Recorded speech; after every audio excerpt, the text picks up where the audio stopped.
मुख्यमंत्री मनोहर लाल और कृषि एवं किसान कल्याण मंत्री जेपी दलाल का उद्देश्य है कि सूबे के किसानों की आमदनी को डबल किया जाए, जिसके लिए हरियाणा सरकार प्रदेश में कल्याणकारी योजनाओं को चला रही है, जिसके तहत बागवानी, आधुनिक और प्राकृतिक खेती को अपनाने वाले किसानों को अच्छी खासी सब्सिडी दी जाती है और जिसका लाभ लेकर के मौजूदा समय में किसान दिन प्रतिदिन प्रगति की तरफ बढ़ता जा रहा है।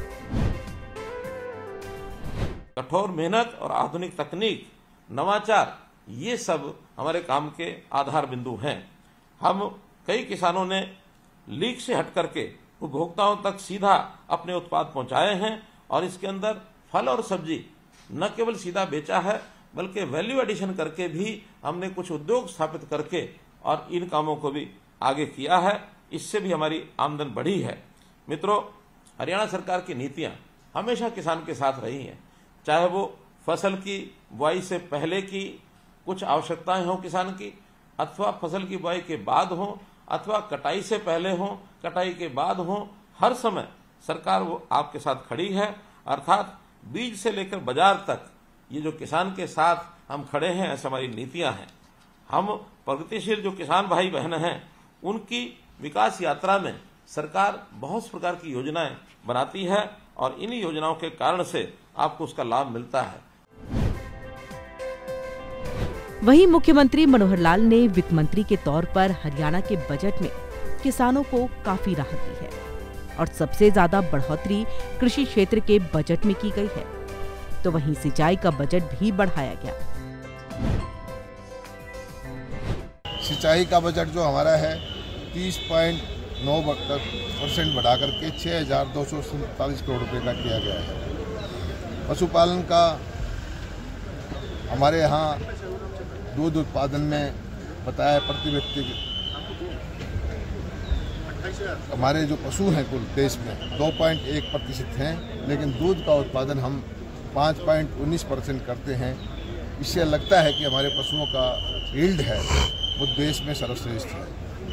खेती का बजट जो 5,449 करोड़ रुपए का जो संशोधित था राशि, उससे बढ़ाकर 7,570 करोड़ रुपए का कर दिया गया है, जो 38.9% है।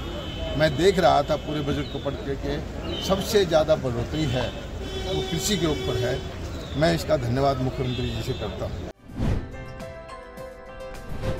और इसके अलावा गरीब किसानों का ऋण भी सरकार ने माफ किया है।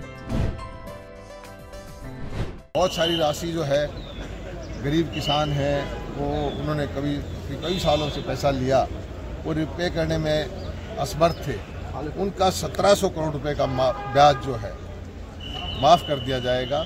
वो ओरिजिनल राशि भर दें तो उनको आगे जो है वो नया कर्ज लेने में सक्षम हो जाएंगे। ये एक बहुत बड़ा कदम उठाया गया है। बिजली का फिरनी से हमारे 150 मीटर तक की छूट होती थी पहले, जिसके चार्जेस उपभोक्ता को नहीं देने पड़ते थे, उसको बढ़ा करके 300 मीटर कर दिया गया है। ये भी एक जनहितैषी काम है। वहीं झींगा मछली के उत्पादन में हरियाणा तेजी से काम कर रहा है और करीब 4,000 एकड़ में इस साल नए झींगा मछली पालकों को जोड़ने का काम किया गया।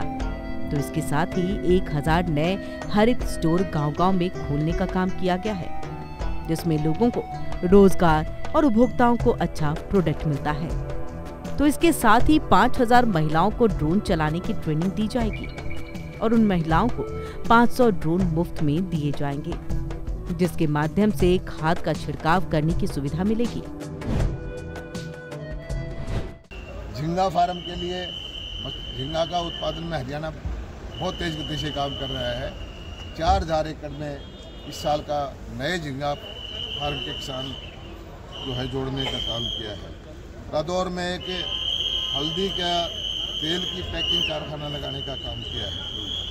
1,000 नए हरित स्टोर गांव-गांव के अंदर बच्चों को रोजगार भी मिलता है और उपभोक्ता को अच्छा प्रोडक्ट मिलता है, वो खोलने का काम किया है। और ख़ास बात यह है कि महिलाओं पर हमारी सरकार का, मोदी जी का बहुत ध्यान है। 5000 बहनों को ड्रोन चलाने की ट्रेनिंग देंगे और उन बहनों को 500 ड्रोन फ्री में देंगे। उस ड्रोन के माध्यम से खेती के जितने भी काम हैं, चाहे यूरिया का, नैनो का, DAP का छिड़काव करना है, वो जो उनको सुविधा मिलेगी।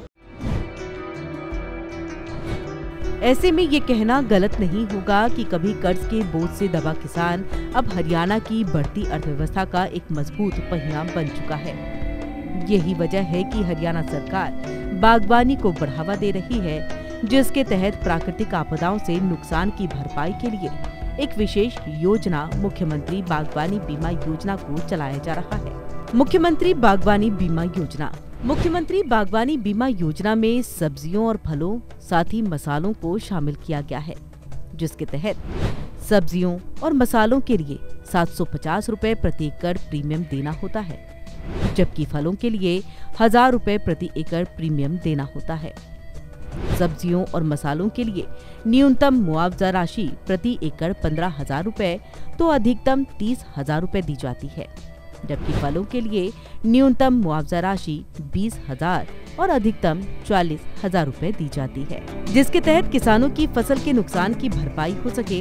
ये योजना वैकल्पिक है, यानी किसी को इसमें शामिल होने के लिए कोई दबाव नहीं है। मुख्यमंत्री बागवानी बीमा योजना को पूरे राज्य में लागू किया गया है और जिसका लाभ लेने के लिए मेरी फसल मेरा ब्यौरा पोर्टल पर रजिस्ट्रेशन करवाना होता है। पोर्टल पर अपनी फसल और क्षेत्र का ब्यौरा देना होता है, जिसके बाद बीमे की राशि सीधे किसान के बैंक खाते में ट्रांसफर हो जाती है। ऐसी ही कल्याणकारी योजनाओं का असर है कि प्रदेश में प्रगतिशील किसानों की संख्या दिन प्रतिदिन बढ़ती जा रही है।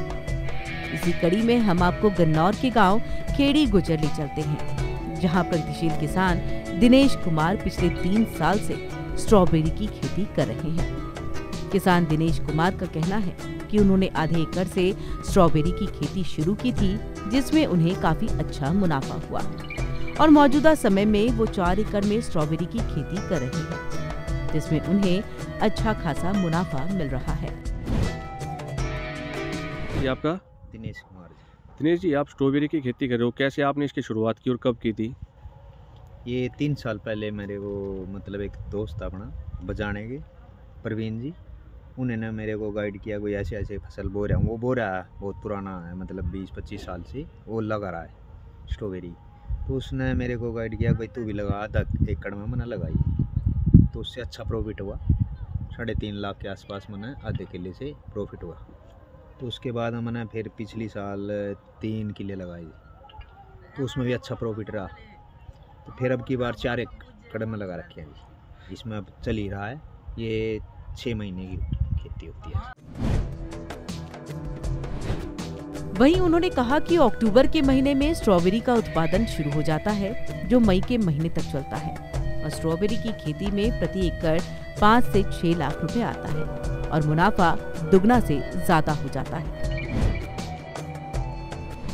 दिनेश जी, कब इस खेती का सीजन होता है और कब तक होती है ये? कब इसको महीने में स्टार्ट हो जाता है इसका सीजन। तो कब तक ये फल चलता है इसका स्ट्रॉबेरी का? इसका फल चलेगा 5वें महीने के आसपास। दिनेश जी, 1 एकड़ में कितना खर्चा आता है और कितना इसमें आपको प्रॉफिट होता है? 1 एकड़ में शुरू से लगाने में तो 5-4 लाख रुपए का आता जी, फिर लेकिन लास्ट तक का खर्चा इसका सारा, जैसे हमारी लेबर या पैकिंग या फिर गत्ता सब चीज़ लगा के तो 12 लाख के आसपास इसमें खर्चा हो जाता है। तो इसमें कितना प्रॉफिट हो जाता है आपको?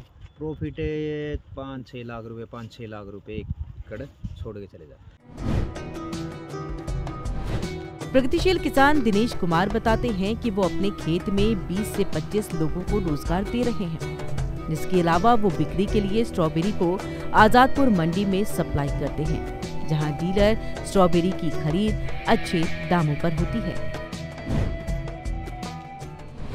दिनेश जी, कितने लोगों को भी आप रोजगार दे रहे हो आप इस काम में? रोजगार भी 20-25 आदमी मेरे खेत में काम करते रहते हैं। रेगुलर आपके साथ रेगुलर रहते हैं? जी। आप किसान 9 आंदोलन महीने से और अब तक ये 5वें महीने तक यहीं रहे। तो कहाँ आपकी सप्लाई होती है दिनेश जी स्ट्रॉबेरी की? ये दिल्ली, आजादपुर, फिर आजादपुर से हमारे से डीलर खरीदते हैं, वो अपना गुवाहाटी साइड में ले जाके वहाँ सप्लाई। उन्होंने बताया कि कृषि विभाग और बागवानी विभाग की तरफ से किसानों की काफी मदद की जा रही है, जिसके तहत समय समय पर कृषि अधिकारी और कृषि वैज्ञानिक उनके खेतों का जायजा लेते रहते हैं और खेती बाड़ी से जुड़ी सभी समस्याओं का समाधान करते हैं। इसके साथ ही उन्होंने कहा कि बागवानी विभाग और कृषि विभाग की तरफ से कृषि मेले और कैंप भी लगाए जाते हैं, जिससे किसानों को काफी लाभ मिलता है। इसके साथ ही प्रगतिशील किसान दिनेश कुमार बताते हैं कि हरियाणा सरकार के सभी प्रयास सफल हो रहे हैं और सभी कल्याणकारी योजनाओं का लाभ किसानों को सीधे तौर पर मिल रहा है, जिससे किसानों की आमदनी डबल हो रही है। तो वहीं उन्होंने कहा कि हरियाणा सरकार की तरफ से कई तरह की सब्सिडी भी दी जा रही है, जिससे किसानों की लागत आधी हो जाती है। हरियाणा सरकार बागवानी फसलों की खेती करने के लिए उपयोग होने वाली मशीनों की खरीद पर सब्सिडी दे रही है, जिसके तहत राज्य सरकार 55 से ज्यादा बागवानी मशीनों पर सब्सिडी दे रही है। तो वहीं इन मशीनों की कीमत 1500 रुपए से 25 लाख रुपए तक है। मशीनों की खरीद पर 50 से 55% तक सब्सिडी दी जाती है। मशीनों की खरीद पर 12 लाख रुपए से ज्यादा की सब्सिडी मिल रही है। राज्य सरकार ने मशीनों से जुड़ी 13 कंपनियों को अधिकृत किया है। मशीनों की खरीद पर किसान सब्सिडी का लाभ प्राप्त कर सकते हैं। मुख्यमंत्री मनोहर लाल और कृषि एवं किसान कल्याण मंत्री जेपी दलाल के नेतृत्व में हरियाणा का कृषि क्षेत्र प्रगति की ओर अग्रसर है। ऐसे में ये कहना गलत नहीं होगा कि किसानों के लिए चलाई जा रही हरियाणा सरकार की कल्याणकारी योजनाओं का असर प्रदेश में देखने को मिल रहा है, जिससे प्रेरित होकर सूबे के किसान बागवानी को अपना रहे हैं और अपनी आमदनी बढ़ा रहे हैं।